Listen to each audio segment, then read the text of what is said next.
Jai Hind, friends. I'm Major Gaurav Arya and you're watching the Chanakya. This is actually the story of Pakistan. How an entire people, if you forget this Islamia University, how an entire people, 250 million, are being blackmailed there. So all the guns have matched, between Pakistan and Anju. And I wish Anju all the very best. You are always meant to be Pakistani.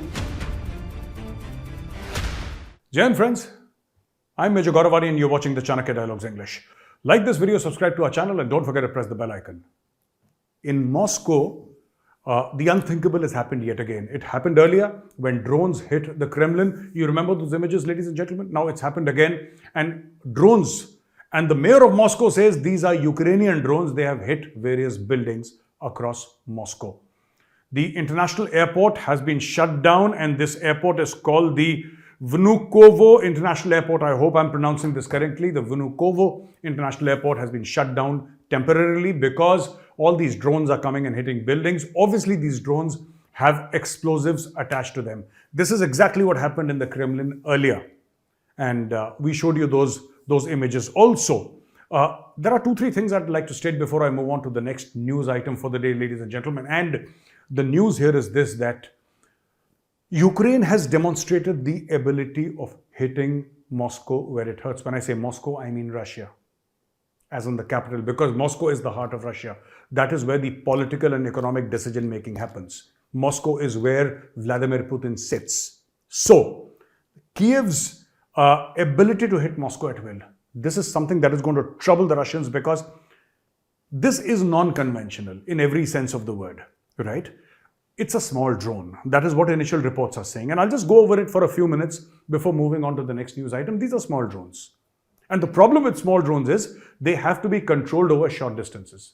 These are not the Predator drones that can be controlled, from hundreds of miles away or 1,000 miles away. No, absolutely not. These are small commercial drones which you can buy from Amazon.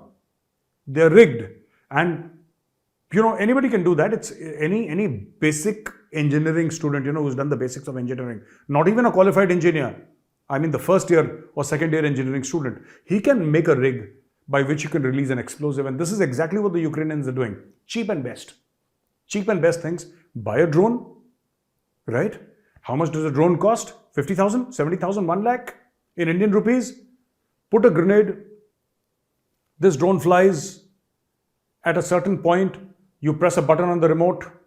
The clamp opens, the grenade falls, explosion, 2-3 people die, 5-7 are injured, drone flies back. Alternatively, you put explosives on the drone, plastic explosives, and as soon as you put an impact fuse or impact switch, as soon as it crashes into the building, it explodes. And this is what the Ukrainians are doing. But these kind of drones, these small commercial drones with limited carrying capability, these have to be controlled from nearby. So the thing is not that Ukrainian drones have hit Moscow. That is not the news. And I keep on telling people in the media time and again, you're covering this wrong. It is not about small drones hitting Moscow. It is about somebody who's in the heart of Moscow who's managing these drones. You cannot manage these drones from Ukraine. So these drones, small drones, they're not coming from Ukraine. They're coming from the heart of Moscow. Maybe a kilometer away, maybe 2 kilometers away. Somebody's sitting on a tall building and saying, okay, like a video game, go. He presses the button, the drone zooms forward, crashes into a building, explodes. This in many ways is like artillery. I mean, not classically, because artillery means guns and, these rounds going off and landing and exploding. But this is pretty much another form of artillery in which drones are going and dropping. You can call it a mini fighter aircraft or a mini bomber aircraft for that matter. I'm just using these terms to explain that they are clearly not any sort of fighter or bomber aircraft and they are not artillery, but they are being used as such. And this is why I call them non-conventional. So the issue is not just Ukraine hammering Russian targets inside Moscow. That is one piece. The bigger piece is somebody standing inside Moscow and doing it. So could it be the Ukrainians? Yes. Could it be remnants of Wagner? Who knows? Could it be another mercenary force? Which does not agree, ultra-nationalists who don't agree with the way this war is going, and they're trying to harm Putin and his reputation. Anything could be this thing, anything could be the truth here. We don't know yet, but the fact of the matter is somebody inside Moscow is doing it. because you can't be standing 1,000 kilometers away and control these small little drones. And most of these drones, 99% of them, are line of sight, which means, friends, that you have to be able to see the drone in order to control it. You're not going to see it from 1,000 kilometers, you're going to see it like a kilometer away. These are line of sight, 99% of them. The woman Anju, who went to Pakistan, has received money, she's received land, and she's received all the support that she can get because this Pakistani businessman, and his name is Abbasi, Khan Abbasi. Now, this guy Abbasi is extremely impressed, and the reason why he is impressed is that he says that Mohsin Khan Abbasi is his name, and he says that she has come to Pakistan, number one, and above all, she has converted to Islam. Alhamdulillah, it's a great thing, and let's give her money, let's give her land. Big deal. This whole Pakistani mindset about having achieved victory of some kind, because she's a Hindu when she converted to Islam, so it's a victory of some kind in the Pakistani mindset. It's a sickness of the mind, ladies and gentlemen, because if a Seema converts to Hinduism, Seema is an absolute fake, she's a fraud, she must be kicked out, and her children also sent back along with her. That is my stated position. But if Seema publicly says that she has converted to Hinduism, there will be 10 Maulvis in Pakistan, and there have been, who have said, we'll kill her and sentence her to death because she's left the fold of Islam. But the reverse is not true. If somebody leaves Hinduism and becomes a Muslim in Pakistan, she's getting money, she's getting land, she's getting gifts. And I would like to tell Mr. Abbasi, Mohsin Khan Abbasi, well done, thank you very much. And the reason why I'm thanking you is, and I'm not being sarcastic about this, Mr. Abbasi, I'm thanking you from the bottom of my heart. Anju could not be a good mother. She left 2 kids and she went to Pakistan. She could not be a good wife. She left her husband and she went to Pakistan. She could not be a good daughter-in-law. She left her in-laws and she went to Pakistan. She could not be a good daughter. She left her parents and she went to Pakistan, right? She deserves to be in Pakistan. She has found her home, and this is what we call Ghar Wapsi. She has gone to the right place as far as I'm concerned. Anju has gone to the right place, right? Because a loser like her will feel at home. She says she feels at home in Pakistan. She says that she loves Pakistan. This is why. When characteristics match, in Hindi we say, sare gun mil gaye. So all the guns have matched, between Pakistan and Anju. And I wish Anju all the very best. You are always meant to be Pakistani. In another news, and this is very interesting news for all those who are interested in Afghanistan and Pakistan, the Tehreek-e-Taliban Pakistan might be seeking a merger with Al-Qaeda. This is like the merger and acquisition stuff, which a lot of corporate honchos will tell you about.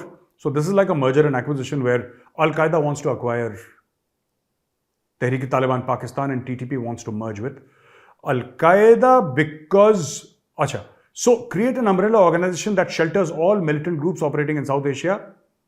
And this was a report which has been submitted to the United Nations Security Council. And here are the findings of the reports which I'm reading out. Some UN member states registered concern that TTP might provide an umbrella under which a range of foreign groups operate or even coalesce, avoiding attempts at control by the Taliban. The report, compiled by UN committee that monitors terrorist activities across the globe, endorsed Pakistan's complaint that the banned TTP has increased its influence in Afghanistan. And since the Taliban takeover, there is nothing about a Pakistani report here. This everybody knows. I mean, Pakistanis are getting killed every single day. Their security forces are getting hammered every single day. So for Pakistanis to say that, this is something that we have found out, well, that's stupid because it's happening to you. Of course, you found out. TTP is a terror organization. Nobody says it's not. And TTP, already some sections of the Baloch organizations which were looking at a free Balochistan have already merged with the TTP. TTP is going to further merge with Al-Qaeda. And what is their larger aim? TTP wants to strengthen itself, right? It feels that there is some pressure coming from Pakistan and maybe some indirect pressure coming from Afghanistan, though Afghanistan is not admitting to it. So what do? You have the same philosophy. You go and merge with Al-Qaeda. You go and merge with the Islamic State. You become a much more potent force. But having said that, who loses in the end? Who gets hammered? Who is Tehreek-e-Taliban Pakistan going to hammer? Pakistan. So it is Pakistan who's going to be beaten with the stick very badly by the TTP again, and all because it is Pakistan that helped create conditions which resulted in the birth of the Tehreek-e-Taliban Pakistan. Now, very interesting case in SAS Nagar in Punjab. The Punjab police have raided in a joint operation with the State Special Operations Cell. They raided a place in which, Ravi Balachuria, who is a gangster and a drug lord, a local drug lord, his module was busted, 1 kg of heroin, 2 weapons and some ammunition were found. And the Punjab police, first of all, a big shout out to Punjab police, well done. And the Punjab police here says that this was a narco sort of cell. So I've been saying this time and again for a very long time, ladies and gentlemen. I've been saying it for the longest time. People ask me, Major, you say Pakistan is broke and yet you say that, Pakistan funds terror. How can both these statements be true? Both these statements are true because of narco terror. This is how Pakistan funds it. 2-3 days back, we covered about that big Pakistani politician who works very closely with Shehbaz Sharif. In an interview to Hamid Mir, he said that, our drone smugglers, Pakistani smugglers, send across drugs to India from there. He admitted, and he said so much in his interview to Hamid Mir, very prominent Pakistani journalist Hamid Mir. We covered it here in the Chanakya dialogues, ladies and gentlemen, if you remember. I'm just trying to tell you that this is exactly what is happening. This is exactly what is happening.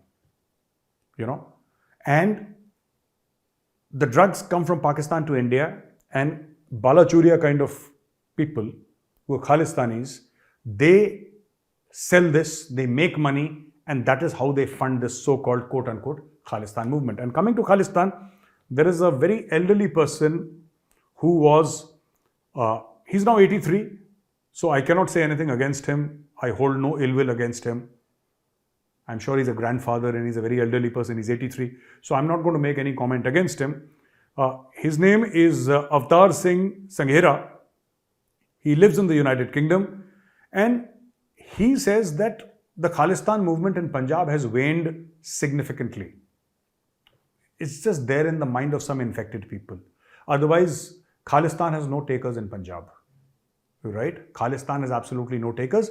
The only time Khalistan comes in news and is popular amongst people there is when, you have to go to the immigration lawyer, and then he will tell you, oh, claim that you're a Khalistani so you get asylum in UK. And it helps you get a UK passport. Otherwise, nobody cares about Khalistan in Punjab.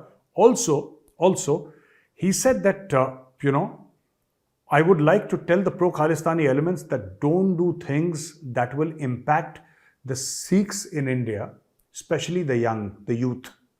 Don't do such things.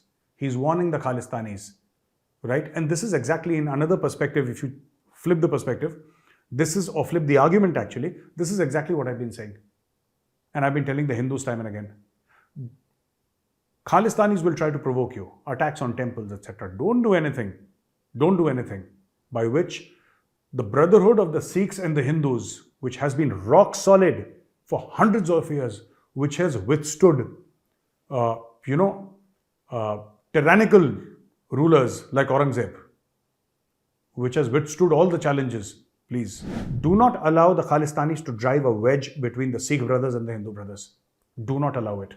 And in a sense, this gentleman, this 83-year-old former Khalistani, I can only call him former because he's 83 years of age. And, he's saying exactly the same thing.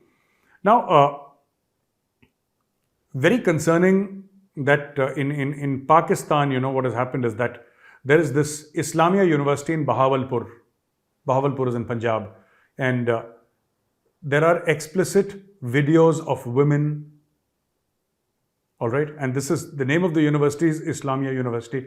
I don't know what version of Islam these guys are teaching. They are a blot on Islam, these Pakistanis. In the name of Islam, they do all wrong things. Right. And they also call this university Islamia University for some reason. But here is what the Pakistanis did. They made explicit MMS videos of women taking drugs. A Pakistani army major who was employed in that university, he was found to be culpable.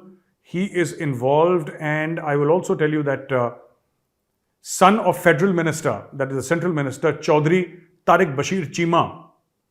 So this guy Cheema's son, Tariq Bashir Cheema's son, is also involved in this. And sexual exploitation and drugs involving hundreds of female students at Islamia University, Bahawalpur, has sent shockwaves. So ladies and gentlemen, this is what is happening in Pakistan. Pakistan, also known fondly as the Islamic Republic of Pakistan. The university is called the Islamia University, and in the name of Islam, these Pakistanis are doing such things. Hundreds upon hundreds of women students there, MMSs have been made. And basically what is happening is that in Pakistan, it's such a closed society. It's such a crazy society. You know what is the modus operandi? The girl does nothing, okay? The girl has done no wrong. In most of the cases, what they have done is that the girl is just randomly talking to a guy. They take a video and then they say that we are going to tell people at your house that you are having an affair with this guy. And the girl will turn around and say that, excuse me, but that's not true. He is a classmate and he just asked me that, maybe I was not in class today and what was taught in class. And that's all. It was a perfectly professional sort of a conversation that took place. But in Pakistan, a girl talking to a guy in college, you can twist the story. Anyway, and this is what they did. And then they started blackmailing the girls. We'll tell your parents, we'll tell your neighborhood, we'll tell your entire colony, we'll tell your society, we'll tell everybody, we'll defame you. And that is how they pressured girls, into making all sorts of horrible compromises and then recording the videos of those compromises. And this is how that Pakistani army major and that Bashir Cheema's son of a minister, that Pakistani army officer and the politician both got together. The story is actually the story of Pakistan, how an entire people, if you forget this Islamia University, how an entire people, 250 million, are being blackmailed by the army and by the politicians combined. This is what is happening in Pakistan. This university is, take it as a small example of what is happening in Pakistan. Exactly what is happening in this university, if you increase you put it under a microscope and you can see it much larger, you will see Pakistan instead of this university. Instead of these poor girls who are clearly victims, and I'm very, very sorry for them. These girls, these are actually the population of Pakistan who have been misled, who are being taken advantage of by the army and the politicians. So nothing new there. All right, in another news then, in Punjab, ISI bagged Khalistani module has again been busted, and 2-week operation. It was a 2-week long operation. It was meticulously planned by Punjab police, and they have arrested 5 KLF, Khalistan Liberation Force operatives in Punjab. So 5 more Khalistanis will go to jail for the rest of their lives, and I hope they never come out. And the last news is the PM of Sweden says that he is extremely concerned because now a lot of people in Sweden have started giving applications that we also want to burn a holy book. And most of these, I am guessing, would be right-wing Swedes wanting to burn the Quran. It could also be some Muslims wanting to burn the Torah. I don't know why last time this Arab guy, who was an Arab Muslim guy or something like that, he said he wanted to burn the Torah. Where does the Torah come in between, by the way? The Jews aren't doing this. Those people who are doing it are Christians. I mean, I don't know. For everything, blame Israel. And I don't know the logic behind it, because Israel is not saying that you burn this or that. Israel is not saying. Whatever happens, Americans do it, Israel is to blame. The Africans do it, blame the Israelis. The fishes in the oceans do it, the birds in the sky do it, blame Israel. That is the mindset. Very unfortunate. Very unfortunate. So this is what has happened. The Prime Minister of Sweden says, I don't know what to do with all this. Sir, there is nothing that you can do about it. There is nothing. Do you have in Sweden, and this is true for Europe, do you have Saudis creating a problem? No. Do you have people from the UAE creating a problem? No. Do you have other people like the Qataris creating a problem? No. Do you have the Indonesians creating a problem? No. Do you have Indian Muslims creating a problem? No. You have Syrians, you have Yemenis, you have Lebanese, you have Pakistanis. There are these 5-6 countries, and it's not just, you see, it gives an impression to the other person that, hey, this is the Muslims against. No, it's not the Muslims. Because had it been only about Muslims, every Muslim from every country would have been involved. These are some Muslim countries who are doing this. And there is a massive backlash from Europe. Think about it, and think about it factually, not emotionally. Think about it factually. Think about what I just said. So ladies and gentlemen, thank you very much for watching this video. If you like this video, press like, subscribe to our channel, and don't forget to press the bell icon. Jai Hind, Vande Mataram, Bharat Mata Ki Jai.